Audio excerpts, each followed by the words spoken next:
My name is Evelyn Richardson, and I'm 74 years old.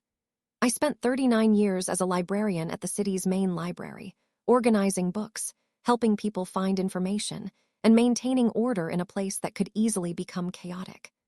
I retired with $565,000 in savings, a paid-off house worth $430,000, and a deep love for quiet, peaceful living.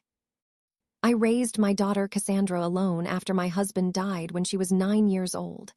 I gave her everything: private schools, college education, help with her first apartment, support through every stage of her life. I thought we had a close, loving relationship. Which is why what happened 2 months ago in my own home left me feeling like I was living in a completely different house than the one I'd known for 34 years. It started subtly. Small things that didn't seem important at first, but accumulated into something that felt wrong.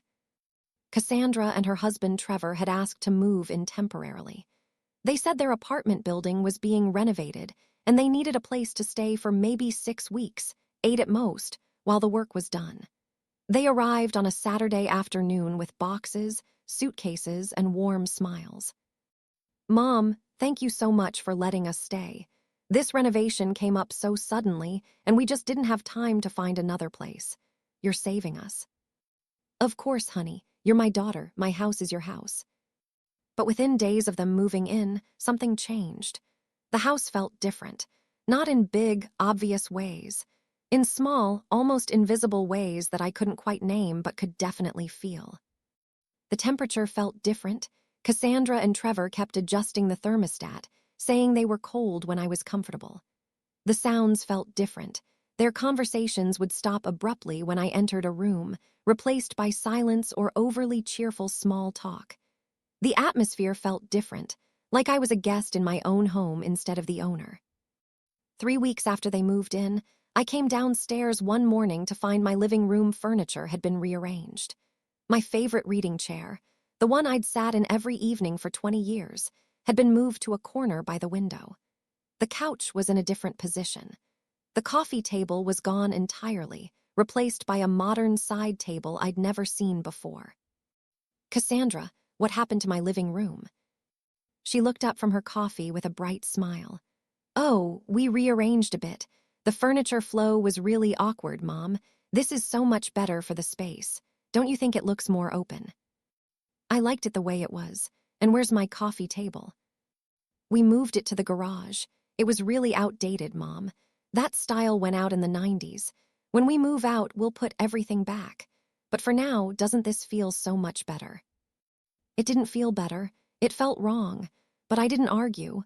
They were guests, temporary guests. In 6 weeks, they'd be gone and I could put everything back. Except 6 weeks came and went. The apartment renovation was taking longer than expected, Cassandra explained. They needed to stay another month, maybe 2. And the changes continued. My kitchen where I'd cooked for 34 years, where everything had its place, started looking different. Cassandra replaced my dish towels with new ones, bought different hand soap, rearranged my spice cabinet to make it more efficient. "Mom, you had paprika in 3 different places. I organized everything alphabetically. Much easier to find things now." Except I didn't organize alphabetically. I organized by how often I used things. Now I couldn't find anything. Trevor started fixing things around the house. He replaced light bulbs with different wattage, saying the old ones were too dim. He adjusted the water pressure in the shower, claiming it was too weak. He moved tools in my garage, reorganized my storage closet, changed the settings on my thermostat. "Evelyn, you had this thing set to such a weird schedule. I programmed it properly. You'll save money on your energy bills." But I liked my schedule. I knew how my house worked, and suddenly nothing was where it should be or how it should be. The house felt different after they moved in, and 8 weeks into their temporary stay, I realized with growing unease that the difference wasn't just physical. It was something deeper, something that made me feel like a stranger in my own home. But the real shock, the moment that made everything clear, came on a Tuesday evening when I accidentally overheard Cassandra and Trevor talking in the guest room. Their door was slightly open, and I was walking past to go to bed when I heard my name. Your mom is really resistant to change. I've been trying to improve things around here, and she fights me on everything. She's set in her ways. She's been alone in this house too long. She doesn't realize how outdated everything is. When are we actually going to tell her we're not moving out? That the renovation story was just to get us in the door? I froze in the hallway. The renovation story was just to get them in the door. Cassandra's voice, "Not yet. We need to establish ourselves more first. Get her used to us being here. Make her dependent on us helping her. Then we transition to making this permanent."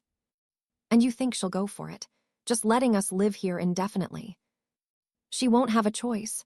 By the time we tell her, we'll be so integrated into the house that it'll be easier for her to accept it than to fight it. Plus, Trevor, she's 74. She's getting older.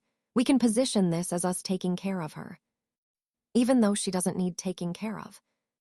She will need it eventually. We're just getting ahead of the curve. And honestly, this house is worth over $400,000. When she dies, I inherit it anyway. Why should we waste money on rent when we could be living here? The house felt different after they moved in. And standing in that hallway, listening to my daughter discuss how to manipulate me into letting them stay permanently, I understood why. The difference I'd been feeling wasn't about furniture or thermostats or dish towels. It was about control. Cassandra and Trevor were systematically taking over my house, making it theirs, pushing me to the margins of my own home. And they'd planned it from the beginning. The renovation wasn't real. They'd lied to move in. And now they were executing a plan to stay permanently without ever asking my permission. But before I tell you what I did after discovering their scheme, before I reveal how a lifetime of organizing and maintaining order prepared me to respond to chaos in my own home, I need you to do something for me right now. Hit that subscribe button. Click it right now. Then smash that like button, because this story is going to show you that quiet people aren't weak people, and librarians know exactly how to research, document, and solve problems. Turn on those notifications, that bell icon, because you need to hear what happened when my daughter thought she could take over my house without me noticing. And drop a comment telling me where you're watching from. What city? What state? What country? I want to know who's here with me today. Because what I discovered when my house started feeling different, about my daughter's real plans and what I did to reclaim my home, it's going to show you that underestimating someone who's spent decades maintaining order is a terrible mistake. Now let me take you back to the beginning. Let me tell you about my relationship with Cassandra, about the warning signs I should have seen, and about how a home that felt different became the catalyst for exposing a manipulation I never saw coming. To understand what happened, you need to understand my life and how important my home is to me. I bought this house 34 years ago, when Cassandra was 11 and I was 40. My husband Robert had died 2 years earlier, a sudden heart attack at 43. I was left alone with a 9-year-old daughter, a modest life insurance payout, and a job as a librarian that paid enough to live on but not enough to live well. I used the insurance money as a down payment on a small 3-bedroom house in a quiet neighborhood. It wasn't fancy, but it was mine. Mine and Cassandra's. A place where we could build a life after losing Robert. I worked hard to make that house a home. I painted walls, planted a garden, learned basic repairs so I wouldn't have to pay for everything. I organized every closet, every drawer, every shelf. I created systems that made our lives run smoothly. Being a librarian shaped how I thought about my home. Everything had its place. Everything served a purpose. The house was organized for efficiency and comfort. I knew where everything was. I knew how everything worked. Cassandra grew up in that house. She had her own room, decorated how she wanted. She brought friends over. We had birthday parties in the backyard. She did homework at the kitchen table while I cooked dinner. I put her through college, a good private school that cost me $180,000 over 4 years. I helped her get her first apartment after graduation, giving her $8,000 for deposits and basic furniture. I supported her through job changes, relationship struggles, all the challenges of young adulthood. Cassandra became a marketing manager. She married Trevor 5 years ago. He worked in finance. They seemed to be doing well, nice apartment, good jobs, regular vacations. But over the past year, I'd noticed Cassandra asking about my house more frequently. Mom, this house must be worth a lot now. The neighborhood's really improved. I haven't had it appraised recently, but yes, property values have gone up. Have you thought about what you'll do with it? Long term, I mean. I'm living in it. That's what I'm doing with it. But someday you might want to downsize. This is a lot of house for one person. I like my house. I'm not planning to move. But Cassandra kept bringing it up, suggesting I should think about the future, mentioning how much money was tied up in the house, asking if I'd updated my will. Then, 2 months ago, she asked to move in temporarily. Mom, our apartment building is doing major renovations. Plumbing, electrical, the whole system. They're requiring all residents to move out for 6 to 8 weeks. We're scrambling to find a place. Would it be okay if Trevor and I stayed with you, just temporarily, until the work is done? Of course, you're always welcome here. They moved in the next weekend, and immediately things started changing. The first week it was small stuff. Cassandra bought new hand towels for the bathroom. Yours were so worn, Mom. These are much nicer. Trevor adjusted the thermostat. You had this set really low. Don't you get cold? They rearranged the pantry. We organized everything, Mom. Canned goods together, baking supplies together. Makes so much more sense. The second week, bigger changes. The living room furniture was rearranged. My favorite reading chair moved to a corner. The couch repositioned. My coffee table removed. It flows better this way, Mom. Trust me, I studied spatial design in one of my marketing classes. Trevor replaced the shower head in my bathroom. The old one was really dated. This one has multiple settings, much better water pressure. They bought a new TV for the living room.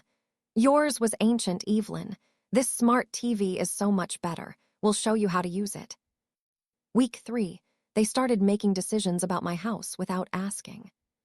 Cassandra scheduled a landscaping company to redo my garden. Mom, your yard was looking really overgrown.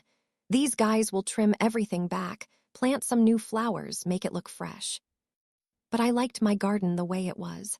I'd planted those flowers myself over years. Now strangers were pulling them out and replacing them with plants I didn't choose. Trevor called an electrician to upgrade the outlets in the kitchen. Modern appliances need grounded outlets, Evelyn. This is a safety issue. I didn't ask for electrical work, but suddenly there were workers in my kitchen, changing my outlets. Week 4, Cassandra started talking about my habits like they were problems that needed fixing. Mom, you really should update your wardrobe. Everything you wear is so outdated. I like my clothes. But you could look so much better. Let me take you shopping. I don't need new clothes. See, this is what I'm talking about. You're resistant to change. That's not healthy at your age. At my age, like being 74 meant I couldn't have preferences or make my own decisions. Trevor started commenting on my routines. Evelyn, you eat dinner so early. 5:30 is really unusual. Most people eat at 7:00 or 8:00. I like eating at 5:30. I've always eaten at that time. But it would be nice if we could eat together as a family. Can you adjust your schedule? Why was I adjusting my schedule in my own house? Week 5, I started feeling like a guest. They'd taken over the TV in the evening, watching shows I didn't care about. They'd taken over the kitchen, cooking meals I didn't ask for. They'd taken over the thermostat, the lighting, the general atmosphere of the house. The house felt different, and I felt different in it, smaller, less important, like my preferences didn't matter. Week 6 came and went with no mention of them moving out. I finally asked, Cassandra, it's been 6 weeks. When is your apartment ready? Oh, the renovation is taking longer than expected. They found some issues with the foundation. We probably need another month. Is that okay? I suppose. But Cassandra, this was supposed to be temporary. It is temporary, Mom. Just a little longer than we thought. You don't mind, do you? We're family. Week 7, I found Trevor in my home office going through my filing cabinet. "Trevor, what are you doing?" He looked up, not even looking guilty. "I was looking for your homeowner's insurance policy. Cassandra wants to make sure you have adequate coverage on the house." "My insurance is my business. Why does Cassandra want to see it?" "She's just worried about you, Evelyn, making sure you're properly protected. You are getting older. It's good to have family looking out for these things." "I don't need anyone looking out for my insurance. Trevor, please don't go through my files." I was just trying to help. But it didn't feel like help. It felt like invasion. Week 8, that Tuesday evening when I overheard them talking in the guest room. The renovation story was just to get us in the door. "We need to establish ourselves more first. Get her used to us being here. Make her dependent on us helping her. This house is worth over $400,000. When she dies, I inherit it anyway. Why should we waste money on rent when we could be living here?" I stood in that hallway, listening to my daughter plan to take over my house, and I felt something I'd never felt before in this home. I felt like an intruder, like I didn't belong in my own house. The house felt different after they moved in, and now I knew why, because it wasn't my house anymore. Cassandra and Trevor were making it theirs, one small change at a time, one boundary violation at a time, one manipulation at a time. They'd lied to move in. They were planning to stay permanently, and they were systematically making me feel like I was the problem, like I was the one who needed to adjust, like I was lucky they were there to help me. But I'm a librarian. I spent 39 years solving problems, finding information, maintaining order in chaos. And I was about to use every skill I'd learned to figure out exactly what Cassandra and Trevor were planning and how to stop it. Before I continue this story, kindly subscribe, like, turn on the notification bell, and tell me in the comments where you're watching from.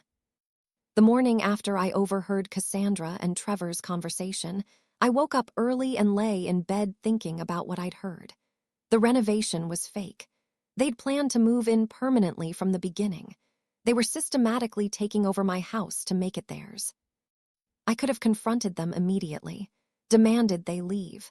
But 39 years as a librarian taught me something important. Gather all the information before you act. Understand the full situation. Know exactly what you're dealing with. So I decided to investigate, quietly, carefully, the way I'd helped library patrons research complex topics, methodically, thoroughly, documenting everything. First, I needed to verify that the renovation story was actually false. If their apartment building really was being renovated, then maybe I'd misunderstood their conversation. Maybe there was an explanation. That morning, while Cassandra and Trevor were both out, she'd gone to work, he'd said he had errands, I went into the guest room where they were staying. I felt uncomfortable going through their things, but I needed to know the truth. I found what I was looking for in a folder on Trevor's desk, correspondence with their apartment management company. The most recent letter was dated from 3 months ago, before they moved in with me. The letter confirmed that their lease was ending and gave them the option to renew. There was no mention of renovations, no requirement to vacate, just a standard lease renewal notice. There was also their response letter, also from 3 months ago. They'd declined to renew the lease. They'd chosen to leave their apartment voluntarily, which meant the renovation story was completely false. They'd ended their lease intentionally and moved in with me under false pretenses. I took photos of the letters with my phone, then I kept searching. I found a notebook, Trevor's handwriting, with notes that made my stomach turn. Evelyn's house, paid off, worth approximately $430,000. No mortgage, she owns it free and clear. Evelyn, S savings, mentioned having comfortable retirement funds estimated at $500,000 plus dollars. Total assets, nearly $1 million. Plan, move in claiming temporary need. Establish presence. Make house feel like ours. Position ourselves as necessary caregivers. Eventually get power of attorney or wait for inheritance. Either way, secure living situation rent-free and eventual access to assets. There was more, a timeline. Weeks 1-4. Move in, make physical changes to establish territory, begin normalizing our presence. Weeks 5-8. Start suggesting Evelyn needs help, position ourselves as caregivers, create dependence. Weeks 9-12. Begin discussing long-term living arrangements, suggest it makes sense for us to stay permanently, frame it as helping her. Month 4+. If she resists, escalate concern about her ability to live alone, suggest she's declining, possibly pursue legal options to gain control. I photographed every page. This wasn't just about rent-free living. This was a calculated plan to take over my life and my assets. I also found financial documents that explained why they were doing this. Credit card statements showing Cassandra and Trevor had over $95,000 in debt. Bank statements showing they were barely covering minimum payments.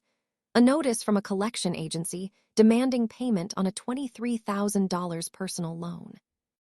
They were drowning financially, and my house, my assets, looked like their life raft. After photographing everything, I put it all back exactly as I'd found it. Then I left the room and called someone I trusted, my friend Ruth, who'd been the reference librarian at my library for 20 years. Ruth, I need help researching something. Legal rights, elder law, tenants versus guests.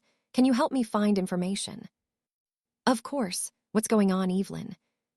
I explained everything, the fake renovation, the plan I'd found, the systematic takeover of my house. Ruth was quiet for a moment. Then she said, Evelyn, this is financial exploitation. They're executing a plan to gain control of your assets. You need legal help. I know, but I want to understand my rights first. What can I actually do? Can I make them leave? Do they have tenant rights even though they're not paying rent? Let me research that. I'll get you information by tomorrow. That afternoon, I did something else. I called Cassandra's apartment management company, pretending to be a prospective tenant interested in their building. I heard you recently did major renovations. How did that go? The manager sounded confused. Renovations? We haven't done any major renovations. We repainted the exterior last year, but that didn't require residents to move out. Who told you we did renovations? Oh, I must have been thinking of a different building. Thank you. So the renovation story was definitely false. Not just exaggerated, completely fabricated. Over the next few days, I continued gathering information while acting normal around Cassandra and Trevor. They had no idea I knew about their plan. Cassandra continued making changes to my house. She replaced my curtains in the living room. These are so much more modern, Mom. Don't they brighten up the space? Trevor continued fixing things. He replaced the locks on the front and back doors. The old locks were really outdated, Evelyn. These are much more secure. Here's your new key. Why was he changing my locks? I'd had the same locks for 20 years. They worked fine. Week 9 arrived. According to Trevor S timeline, this was when they'd start discussing long-term living arrangements. Sure enough, at dinner one evening, Cassandra brought it up. Mom, Trevor, and I have been thinking. This arrangement, us living here, it's actually working out really well, isn't it? You've been here 9 weeks. When is your apartment ready? Well, that's what we wanted to talk to you about. The renovation is taking even longer than expected. And honestly, being here with you has made us realize something. You shouldn't be living alone. You're 74. This house is a lot to manage by yourself. I manage fine. But you could manage better with help. Mom, what if we just stayed permanently? We'd contribute to expenses, help maintain the house, be here if you need anything. Doesn't that make more sense than us paying rent somewhere else while you're here alone? I like living alone. I've lived alone for 26 years since you moved out for college. I'm used to it. But wouldn't it be better to have family around? Mom, think about it. We're already here. The house is already set up for all of us. Why change what's working? Trevor added, and Evelyn, at your age, having people in the house is just smart. What if you fell? What if you had a medical emergency? We'd be here to help. I'm 74, not 94. I'm healthy. I don't need live-in caregivers. Cassandra's voice took on a concerned tone. Mom, I've noticed some things since we've been here. You seem more forgetful than you used to be. Little things, but they're concerning. Like what? Like last week when you couldn't find your reading glasses. You looked everywhere. We found them in the kitchen, but you insisted you'd left them in the living room. Because I had left them in the living room, someone moved them to the kitchen. I'd suspected at the time that Cassandra or Trevor had moved them, but I hadn't said anything. See, you're getting confused about where you put things. That's a sign you might need more support. I felt anger rising but kept my voice calm. I'm not confused. My glasses were moved. Okay, Mom, if you say so. But her tone suggested she didn't believe me. Over the next week, things escalated. Items kept being misplaced. My car keys, my phone, my mail, and then Cassandra or Trevor would find them in strange locations, suggesting I'd put them there and forgotten. Mom, your checkbook was in the refrigerator. Why would you put it there? I hadn't put it there. But when I said so, Cassandra looked at Trevor with a meaningful expression, like my denial proved I was declining. They were gaslighting me, deliberately moving my things and then claiming I'd done it, creating evidence that I was forgetful or confused. They were also increasing their control over the house. Trevor changed the Wi-Fi password without telling me. When I couldn't get online, he acted like it was my fault. Evelyn, the password is the same as it's always been. Are you sure you're typing it correctly? I'm typing what I've always typed. Here, let me help you. He typed in a completely different password, one he'd changed, and it worked. See, you were probably misremembering the password. But I wasn't misremembering. He'd changed it and was pretending he hadn't. Cassandra started scheduling things without asking me. A cleaning service showed up one morning. Mom, I hired a service to deep clean the house. It was looking really dingy. I clean my own house. I didn't ask for a service. I know, but it needed professional attention. Don't worry, we'll pay for it. Except I'd kept my house clean for 34 years. It didn't need professional attention. Cassandra was creating problems that didn't exist so she could solve them. 10 days after they first suggested staying permanently, Ruth came over with the information I'd requested. Cassandra and Trevor were both out, giving us privacy. Evelyn, I researched everything. Here's what you need to know. Since Cassandra and Trevor are family members staying as guests, not paying rent, they don't have formal tenant rights in most states. You can ask them to leave and give them a reasonable deadline, usually 30 days. What if they refuse? Then you file for eviction. It's more complicated with family, but it's possible. Evelyn, I also found information about elder financial exploitation. What they're doing, lying to move in, making you feel incompetent, trying to take over your house, that's a recognized form of abuse. I don't want to think of my daughter as abusive. I know, but Evelyn, look at what she's actually doing. She lied to you. She's deliberately moving your things and then claiming you're forgetful. She's making changes to your house without permission. She's planning to gain control of your assets. That's not love, that's manipulation. Ruth was right. I've been trying to avoid that word, abuse, because Cassandra was my daughter, but what she was doing fit the definition. I also brought you something else, Ruth said, handing me a folder. Information about elder law attorneys who specialize in these cases. You should consult with someone about your legal options. That afternoon, I called one of the attorneys on Ruth's list, a woman named Diana Blackwood, who specialized in elder rights and family exploitation cases. I met with Diana 2 days later, bringing all my documentation, photos of Trevor *S notes and timeline, evidence of the fake renovation story. Examples of them gaslighting me by moving my things. Diana reviewed everything carefully. Mrs. Richardson, what your daughter and son-in-law are doing is financial exploitation. They moved in under false pretenses. They're systematically taking over your home. They're creating a false narrative of your incompetence. And according to these notes, they're planning to either get power of attorney or wait for your death to access your assets. What can I do? You have several options. First, you can ask them to leave. Give them written notice to vacate within 30 days. If they refuse, you file for eviction. Second, you can file for a restraining order if you feel they're harassing or threatening you. Third, you can report this to Adult Protective Services as financial exploitation. I don't want to report my daughter to authorities. I just want my house back. I understand. Let's start with the eviction notice. I'll draft it for you, formal, legal, clear. You serve it to them, they have 30 days to leave. If they don't leave, we pursue legal eviction. What if they claim I'm incompetent to make this decision? What if they say I'm confused or declining?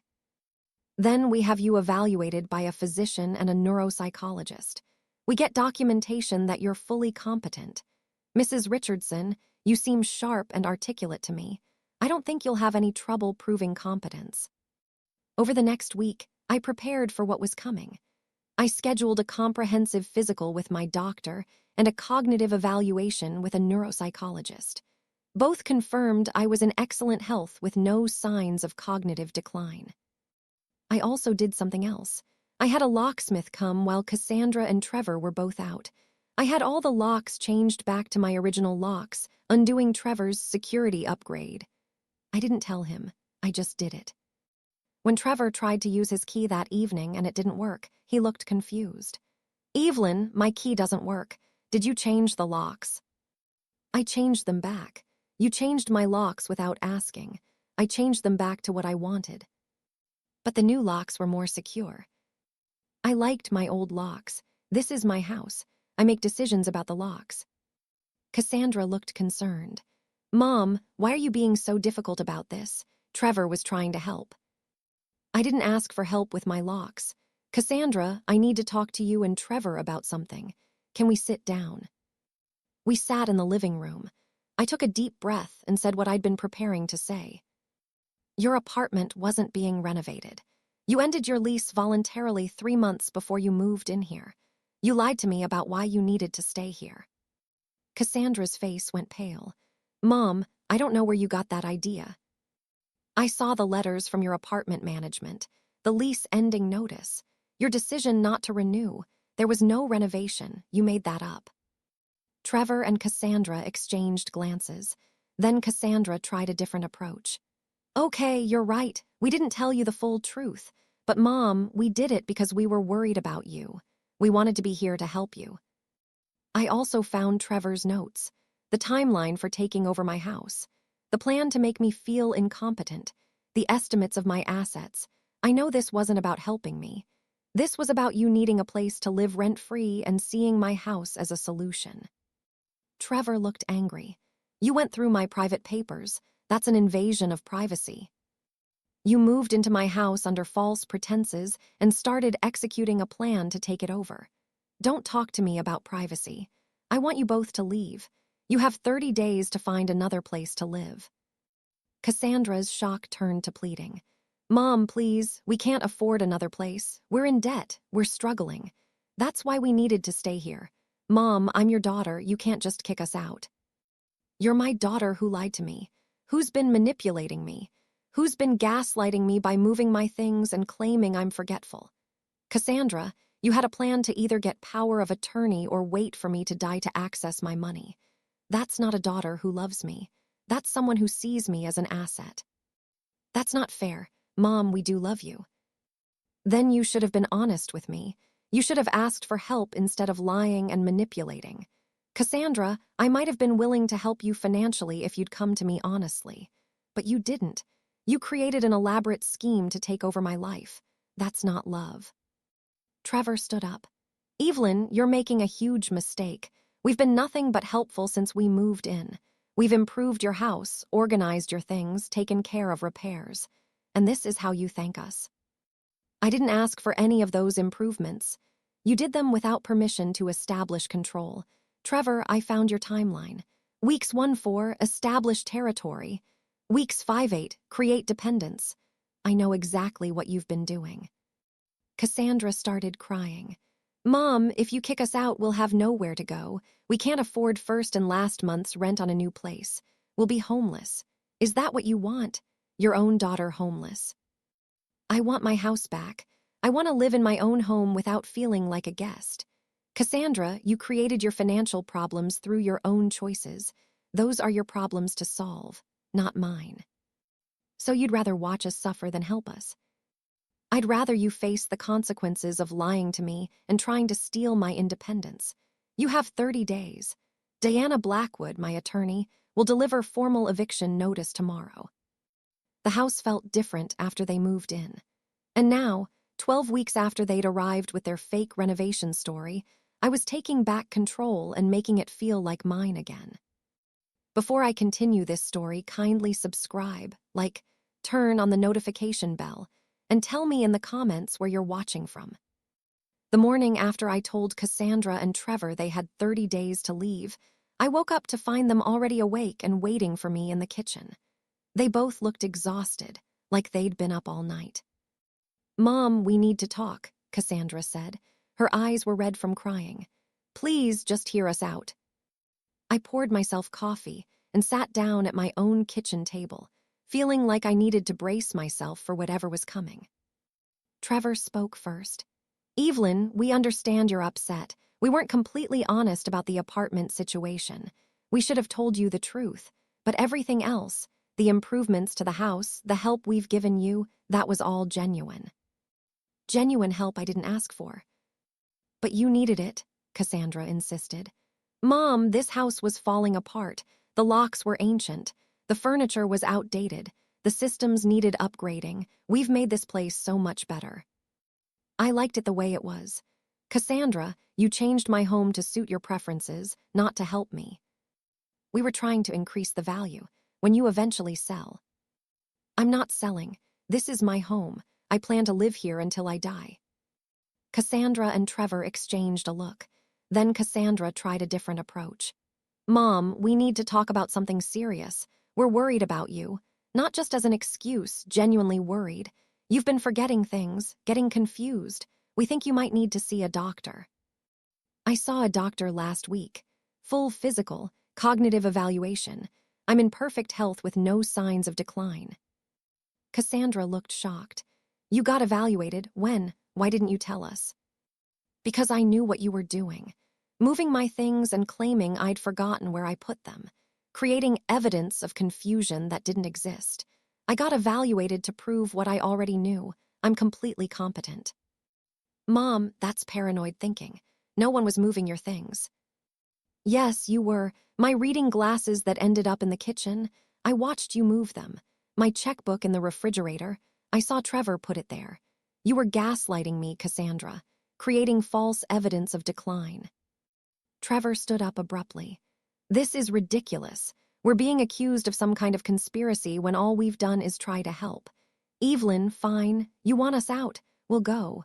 But don't expect us to have any relationship with you after this." "That's your choice, Trevor, but you're still leaving in 30 days. After they left the kitchen, I sat alone finishing my coffee. My hands were shaking slightly. Confronting them had been necessary, but it wasn't easy. Later that morning, Diana Blackwood's office delivered the formal eviction notice. Cassandra had to sign for it. I heard her crying in the guest room afterward, and part of me wanted to comfort her. But I reminded myself she'd lied to me, manipulated me, tried to take over my house. This wasn't me being cruel. This was me protecting myself. Over the next few days, things in the house became tense and uncomfortable. Cassandra and Trevor barely spoke to me. When they did, it was cold and formal. "Evelyn, we need to use the kitchen." "Evelyn, we're having people over to help us pack."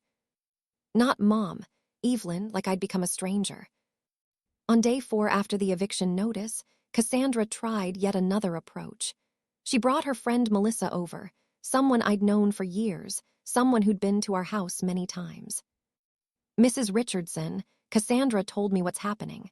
I'm so sorry you're going through this." I looked at Cassandra. "What did you tell her I'm going through?" Melissa looked uncomfortable. "She said you've been having memory problems and you're making decisions that don't make sense, like evicting your own daughter for no reason." "There's a reason. They lied about why they needed to move in. They've been systematically taking over my house. They had a written plan to gain control of my assets." Melissa looked at Cassandra, confused. Cassandra, is that true? Mom is confused about what she read. She found some notes Trevor made about household improvements and misinterpreted them as some kind of scheme. I didn't misinterpret anything. Trevor wrote a timeline: establish territory, create dependence, gain control. That's not about household improvements. Melissa looked even more uncomfortable. Maybe I should go. This seems like a family matter. After Melissa left, Cassandra turned on me. How could you humiliate me like that? Melissa is my friend. You brought her here to convince me I'm confused. You're using your friends to manipulate me just like you've been using everything else. Cassandra, it's not going to work. That evening, Trevor tried a more aggressive approach. He came into the living room where I was reading. Evelyn, let's talk practically. You're kicking us out, fine. But where do you think we're supposed to come up with $4,000 for first and last month's rent in 30 days? We don't have that kind of money. That's not my problem to solve, Trevor. Actually, it is. We're family.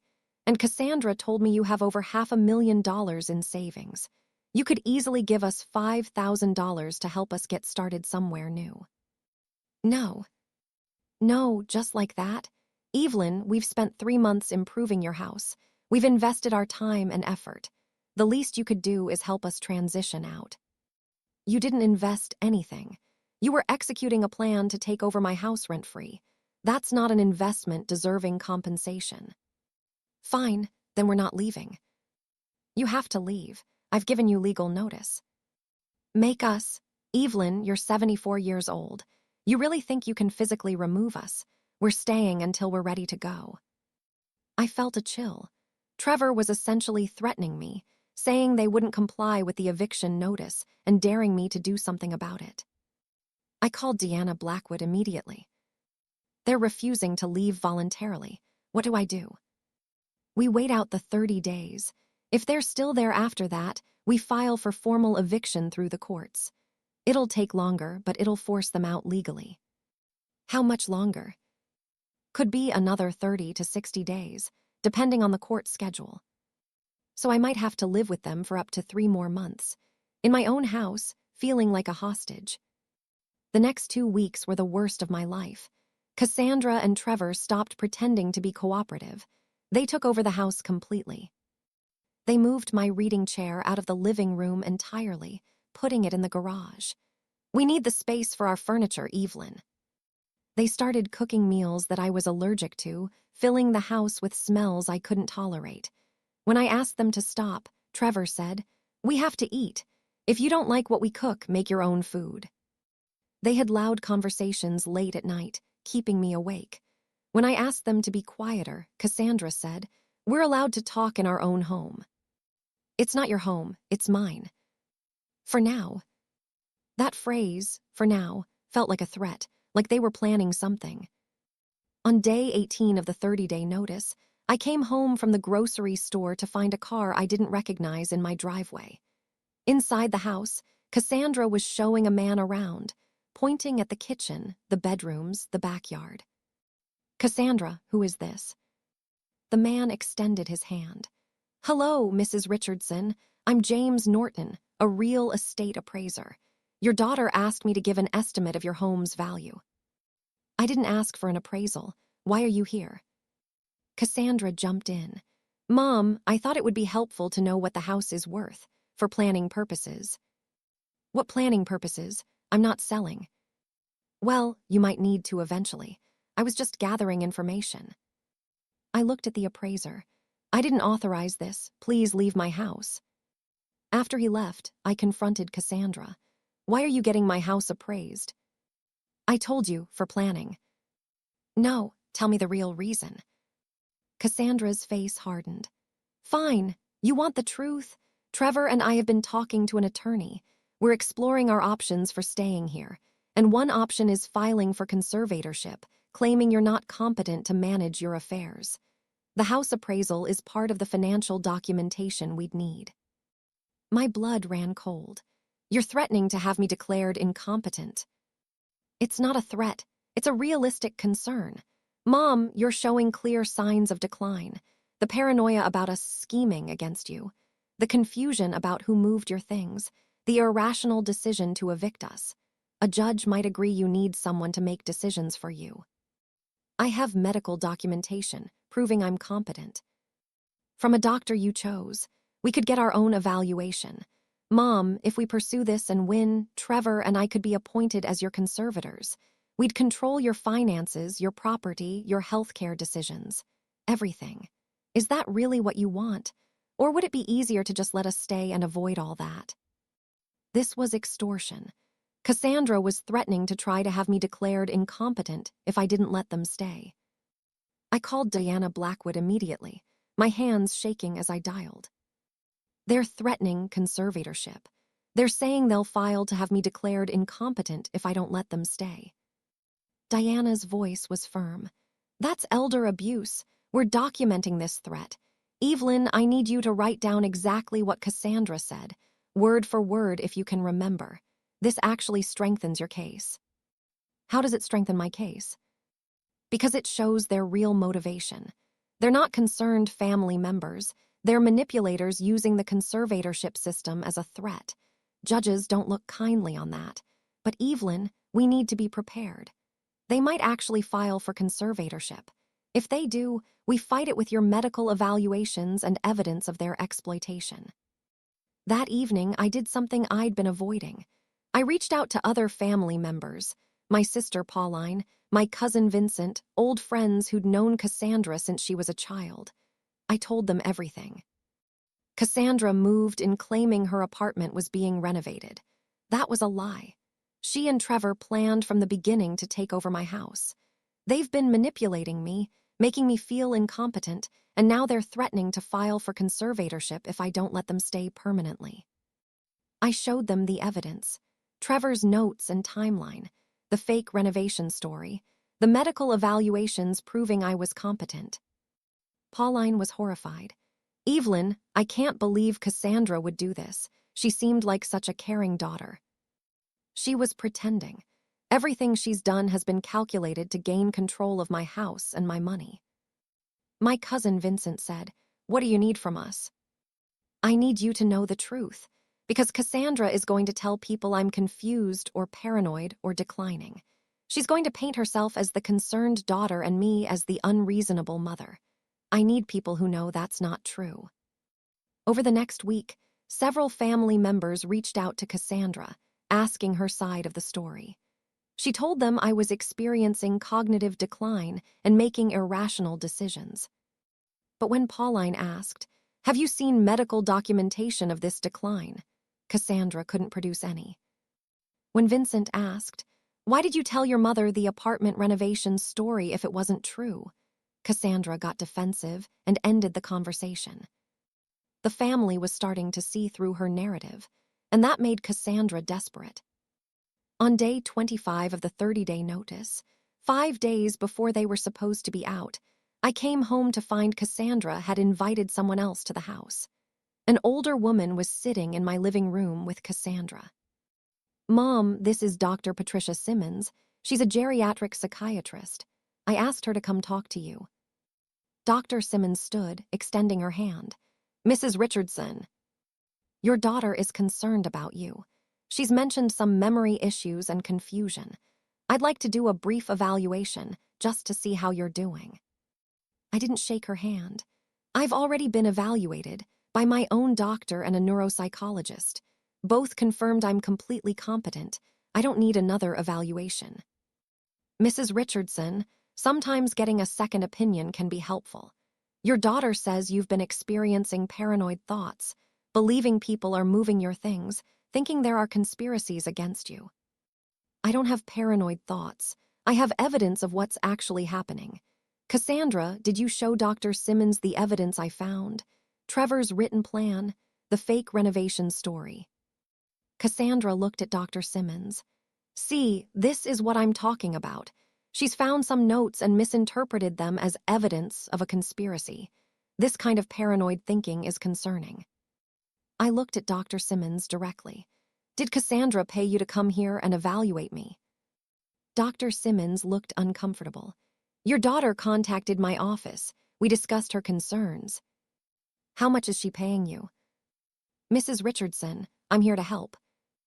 I don't want your help. I want you to leave my house. Now. After Dr. Simmons left, looking flustered, I turned to Cassandra. You tried to ambush me with a psychiatrist who you're paying to find me incompetent.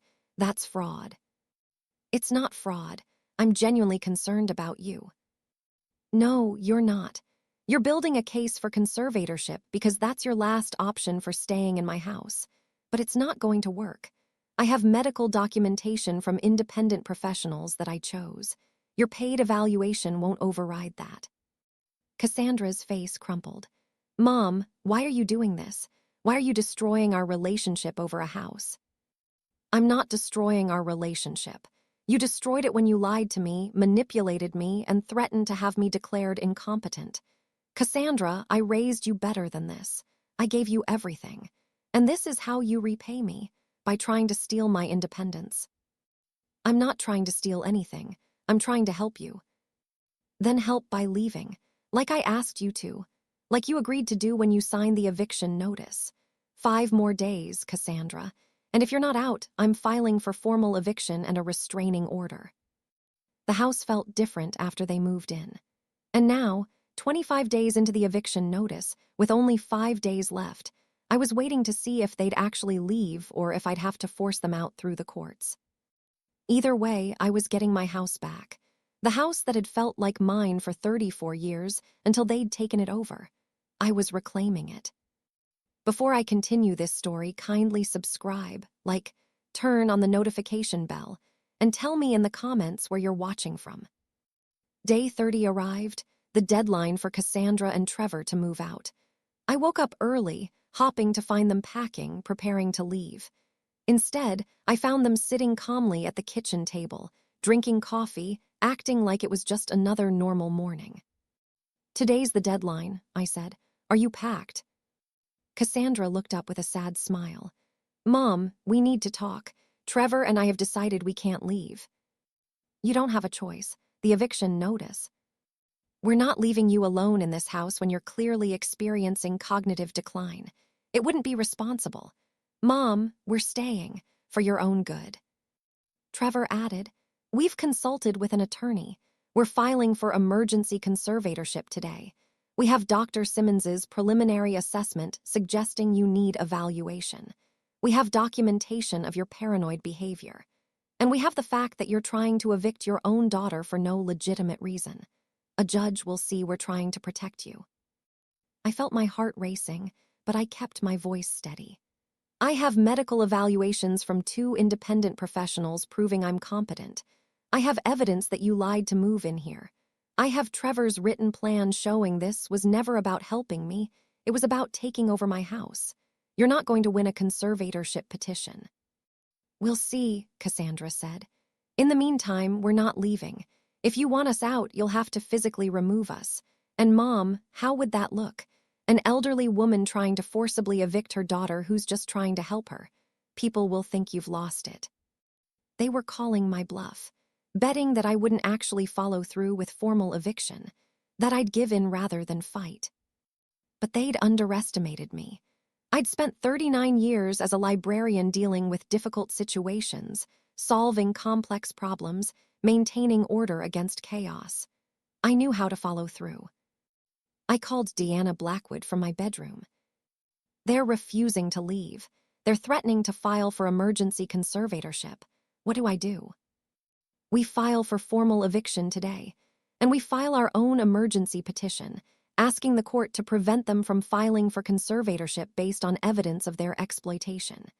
Evelyn, pack a bag.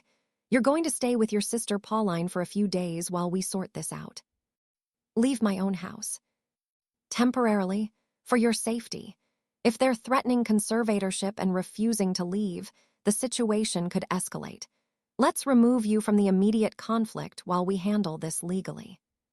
That afternoon, I packed a bag and left my house, the house I'd lived in for 34 years, and went to stay with my sister Pauline.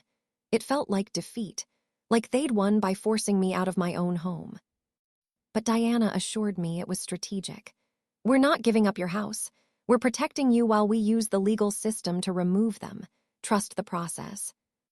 Over the next 5 days, several things happened very quickly. Diana filed for formal eviction in housing court. The hearing was scheduled for 2 weeks out. She also filed an emergency petition to prevent Cassandra and Trevor from pursuing conservatorship, arguing it was a retaliatory action against a legitimate eviction and providing evidence of their exploitation plan. Cassandra and Trevor, meanwhile, did file for emergency conservatorship. Their petition claimed I was experiencing significant cognitive decline, displaying paranoid delusions, and making dangerous decisions like evicting family members who are trying to help her. It was all lies, but it was lies presented in official legal documents, which made them more dangerous. The conservatorship hearing was scheduled first, just 3 days after they filed. The judge would hear both sides and decide whether there was enough evidence to warrant a full conservatorship evaluation. Diana prepared me thoroughly. They're going to paint you as confused and paranoid. We're going to show medical evidence that you're competent and evidence that they're manipulating you for financial gain. Stay calm. Answer questions directly. Don't get emotional even if they say terrible things about you. The hearing was held in a small courtroom.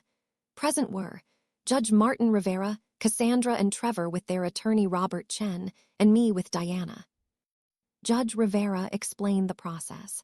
This is a preliminary hearing to determine whether there's sufficient evidence to order a full conservatorship evaluation. Mr. Chen, present your case. Robert Chen stood. Your Honor, we're here because Mrs. Cassandra Whitmore is deeply concerned about her mother's welfare. Mrs. Evelyn Richardson is 74 years old and showing clear signs of cognitive decline. She's become paranoid, believing her daughter and son-in-law are scheming against her. She's making irrational decisions, like attempting to evict her own daughter. And she's refusing to accept help from family who are trying to care for her. He called Cassandra to testify. Miss Whitmore, describe your concerns about your mother. Cassandra looked genuinely distressed. I had to admit she was a good actress. Your Honor, my mother has changed over the past few months. She's become suspicious and paranoid. She found some notes my husband made about household improvements and convinced herself they were evidence of a scheme to steal her house. She's been accusing us of moving her things and then claiming she forgot where she put them. It's classic paranoid behavior associated with dementia. Has your mother been evaluated by a medical professional? She claims she has, but she won't show us the results. And Your Honor, she arranged those evaluations herself, probably choosing doctors who would tell her what she wanted to hear. We arranged for an independent geriatric psychiatrist, Dr. Patricia Simmons, to evaluate her, but Mom refused to cooperate. Why did you and your husband move into your mother's house? Our apartment building was being renovated, and we needed a temporary place to stay. We thought it would be good to be there for Mom, to help her with the house, but she's become increasingly hostile and irrational. Your Honor, we're genuinely worried about her safety. Diana stood to cross-examine. Miss Whitmore, you testified that your apartment was being renovated. Is that true? Yes. Your Honor, I have correspondence from the apartment management company. Diana handed documents to the judge. These letters show that Miss Whitmore and Mr. Bennett voluntarily ended their lease 3 months before moving in with Mrs. Richardson. There was no renovation. They lied to gain entry to her home. Cassandra's face flushed. We didn't want to burden Mom with the truth that we were struggling financially. So you lied, and then you stayed far longer than you initially claimed you would need to. Miss Whitmore, when you moved in, you told your mother it would be 6 to 8 weeks. How long have you actually been there? About 12 weeks, but... 12 weeks. And during that time, you made extensive changes to your mother's house without her permission, correct? Rearranged furniture, replaced fixtures, changed locks. We were improving the house. Did Mrs. Richardson ask for these improvements? No, but she needed them. You decided what she needed without asking her. Miss Whitmore, I have here notes written by your husband, Mr. Bennett. Diana showed more documents to the judge. These notes outline a plan to establish territory, create dependence, and gain control of Mrs. Richardson's assets. Can you explain these notes? Those are taken out of context. Trevor was just making notes about helping Mom. The notes specifically mention Mrs. Richardson's $565,000 in savings and her $430,000 house. They include a timeline for establishing control and mention, eventually get power of attorney or wait for inheritance. Miss Whitmore, this isn't about helping your mother. This is about accessing her assets, isn't it? No, we love my mother. We're trying to protect her. From what? From living independently in her own home. From making her own decisions. Miss Whitmore, your mother has documentation from 2 independent medical professionals, a physician and a neuropsychologist, showing she's in the 95th percentile for cognitive function. Yet you're claiming she's incompetent. Why? Because I see her every day. I see the confusion, the paranoia. Or perhaps you're creating that narrative because it serves your interests. Miss Whitmore, is it true you're over $95,000 in debt? Robert Chen objected. Your Honor, the petitioner's financial situation is not relevant. It's absolutely relevant, Diana countered. It shows motive for the exploitation. Your Honor, Miss Whitmore and Mr. Bennett are deeply in debt. They can't afford their own housing. Mrs. Richardson's home and assets represent over $1 million. They have a clear financial motive to gain control of her property. Judge Rivera reviewed the documents Diana had submitted. Then he called me to testify. Mrs. Richardson, tell me in your own words what's been happening. I took a deep breath and told the truth. Your Honor, my daughter lied to move into my house. She said her apartment was being renovated. That was false. Once she moved in, she and her husband started systematically taking over, changing my furniture, my locks, my systems, making me feel like a guest in my own home. When I found evidence of their plan to gain control of my assets, I asked them to leave. They refused and threatened to file for conservatorship if I forced them out. I'm not paranoid or confused. I'm a woman protecting herself from exploitation by family members who see me as a source of money rather than as a person. You have medical evaluations showing you're competent. Yes, Your Honor. Diana submitted the evaluations to the court. Judge Rivera reviewed everything. The medical evaluations, Trevor's notes, the evidence of the fake renovation story, Cassandra's debt situation. Then he made his ruling. I've seen many conservatorship cases. This is not one that warrants proceeding. Mrs. Richardson has clear, recent medical evidence of full competency. The petitioners have a documented financial motive for gaining control of her assets, and the evidence suggests they moved into her home under false pretenses and then refused to leave when asked. The petition for conservatorship is denied. Furthermore, I'm issuing a restraining order. Miss Whitmore and Mr. Bennett are ordered to vacate Mrs. Richardson's property within 72 hours. They are prohibited from contacting Mrs. Richardson or attempting any further legal action to control her affairs without substantial new medical evidence from independent professionals. This appears to be a clear case of attempted financial exploitation. I'm referring this matter to Adult Protective Services for investigation. If you refuse to vacate as ordered, you'll face contempt charges and possible arrest. This hearing is concluded. The gavel came down. Cassandra looked shocked. Trevor looked furious, but it was over. 72 hours later, with a sheriff's deputy standing by to ensure compliance, Cassandra and Trevor moved out of my house. They took their belongings, loaded them into a rental truck, and left. Cassandra tried to speak to me as they were leaving. Mom, please, I know you're angry, but I'm still your daughter. We can fix this. No, Cassandra, we can't fix this. You lied to me. You manipulated me. You tried to steal my independence and my home. Those aren't mistakes. Those were choices. And I need you to understand, you're not welcome in my house anymore. Not until you take real responsibility for what you did. I am taking responsibility. I'm sorry. You're sorry you got caught, not sorry for what you did. There's a difference. I turned to the deputy. Please make sure they remove all their belongings. After they left, I stood in my house that had felt so different for 3 months, and I started putting it back the way it had been. I moved my reading chair back to its proper place. I returned my coffee table from the garage. I changed the thermostat back to my preferred settings. I rearranged my kitchen the way I liked it. I replaced the dish towels Cassandra had bought with my old ones. Slowly, room by room, I reclaimed my home. My sister Pauline came over to help. "Evelyn, I'm so sorry you had to go through this. I can't believe Cassandra would do something like this." Neither could I, but Pauline, I learned something important. The house didn't feel different because of furniture or thermostats. It felt different because I'd lost control of it. Cassandra and Trevor had taken over, making decisions, changing things, making me feel like I didn't have a say in my own home. Getting them out wasn't just about removing them, it was about reclaiming my autonomy. Over the next few weeks, I did something unexpected. I started attending a support group for elderly people who'd experienced financial exploitation by family members. I shared my story, how my daughter had lied to move in, tried to take over my home, and threatened conservatorship when I resisted. Other people shared similar stories. Adult children who'd moved in and refused to leave. Relatives who'd tried to gain control of homes and assets. Family members who'd used conservatorship threats as manipulation tools.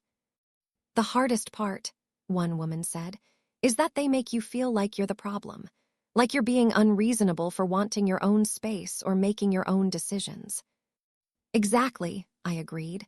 Cassandra kept saying I was being difficult or resistant to change. But I wasn't being difficult. I was asserting my right to control my own home. I became an advocate. I started speaking at senior centers about financial exploitation by family members. I shared my story publicly, explaining the warning signs, family members who move in under false pretenses, who make changes without permission, who try to make you feel incompetent, who threaten legal action if you resist. "The most important thing," I'd tell audiences, "is to trust your instincts. If something feels wrong, if your home feels different in a way that makes you uncomfortable, investigate. Don't dismiss your feelings.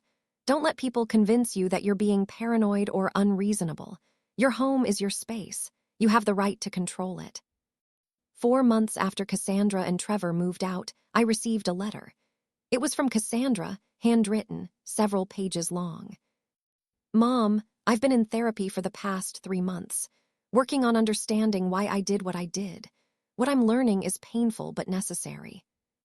I lied to you because I was ashamed of our financial situation. Trevor and I had made terrible choices, overspending, living beyond our means, accumulating debt. When we couldn't afford rent anymore, I saw your house as a solution. But instead of being honest with you and asking for help, I created a scheme. I told myself I was helping you, that the house needed improvements, that you needed support. But therapy has helped me see the truth. I was helping myself. Everything I did was about serving my needs, not yours. The furniture rearranging, the improvements, the suggestions that you were declining, all of it was designed to make the house feel like mine instead of yours, to justify us staying, to create a narrative where you needed us rather than the truth that we needed you. When you found out and asked us to leave, I panicked. The conservatorship threat wasn't about protecting you. It was about protecting my access to your house and eventually your money. It was manipulation in its ugliest form. Mom, I destroyed our relationship for money and security. I treated you like an asset instead of like my mother. And I am truly, deeply sorry. I'm not asking for forgiveness. I know I don't deserve it. I'm not asking to have a relationship again.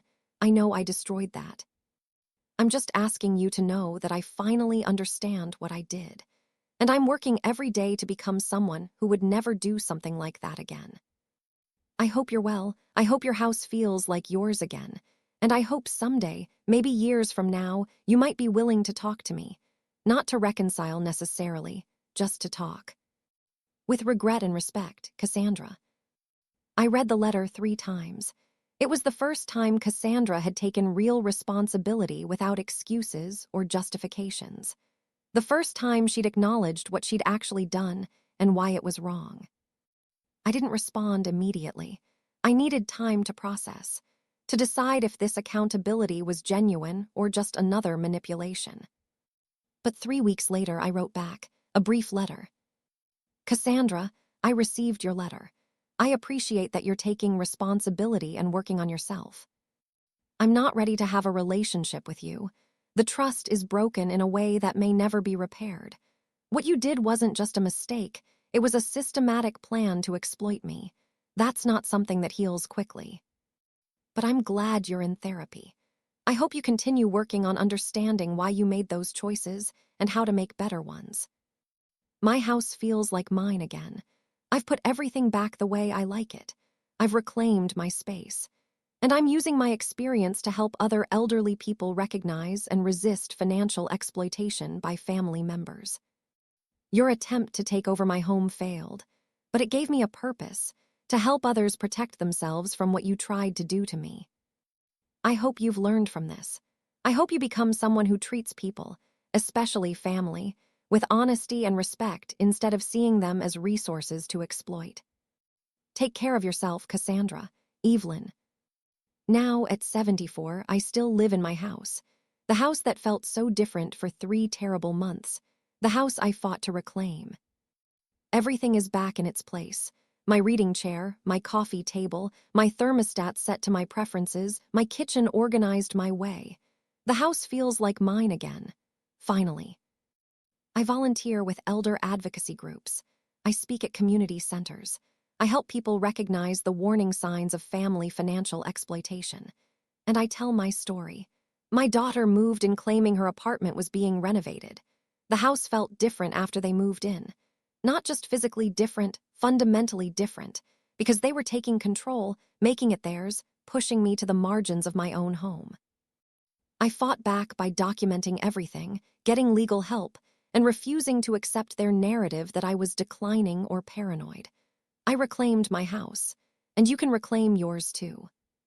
People always ask me, how did you know to fight back? How did you trust your instincts when your own daughter was telling you that you were confused? My answer is always the same. I knew my home. I'd lived there for 34 years. I knew how it felt, how it worked, what belonged where. When it started feeling different, when I started feeling like a guest instead of the owner, I knew something was wrong. And I trusted that feeling over my daughter's lies. Trust yourself. Trust your knowledge of your own space. And don't let anyone, even family, convince you that your reality isn't real. The house felt different after they moved in, but it feels like mine again now. Every room, every corner, every system set up exactly how I want it. I reclaimed my home from people who tried to steal it through manipulation instead of force. And in doing so, I learned that protecting your space isn't about being selfish or unreasonable. It's about maintaining your dignity, your autonomy, and your right to live in your own home on your own terms. Cassandra and Trevor tried to take that from me. They failed. And now I help others ensure that similar attempts against them fail too. The house feels different after they moved in, but it feels right again now, because it's mine, truly, completely mine, and no one is ever taking that away from me again. If this story touched you, please subscribe, like, and turn on the notification bell for more emotional stories like this. Tell me in the comments where you're watching from. Somewhere out there, I might be reading.